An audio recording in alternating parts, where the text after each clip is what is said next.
murakoze cyane nyakubahwa kuri ubu butumwa mutuzaniye, ngira ngo nimwaba mubibona neza abarundi uru rugendo mugize ngaha ni nk'igitangaza babonye mu gihe hari haheze iminsi turiko turavyaruzanya.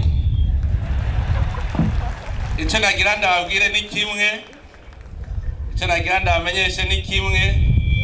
Mu Kirundi no mu Kinyarwanda tubivuga kumwe, icerekwa nikibona, ikibwirwa nicumva.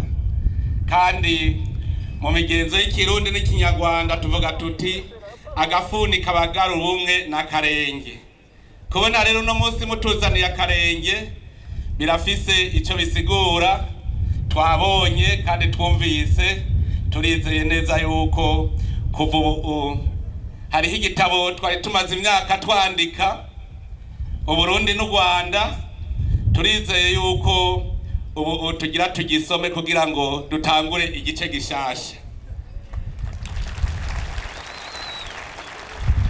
Ubu n'umwizero yuko kiya gitabo twari tumaze iminsi twandika tugira tukizingure tugisomere hamwe, hanyuma tugipfundikire duce dutangura igice kindi c'ico gitabo twovuga tuti buce bubwuzure bushasha. Turizeye yuko rero ivya kera turiko turabisozera, ibishasha bigira bishike. Nico gituma uyu munsi w'itariki ya mbere mu Kakaro itubereye ikimenyetso gikomeye cyane ku Barundi. Sokuru wacu Petero Nkurunziza yamatubwira ati mumenye kugendereza ibihe. None rero uno munsi Abarundi ndabasavye guca mutangura kugendereza ibihe kugira ngo twifate nkuko ibihe bimeze.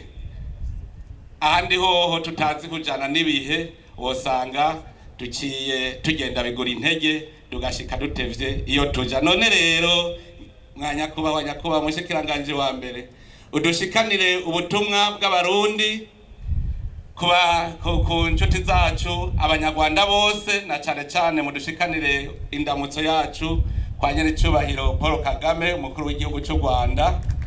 Umubwire yuko twakengurutse cyane aka karenge mushikaye ngaha mu Burundi kandi kaduhaye umwizero ukomeye. Murakoze.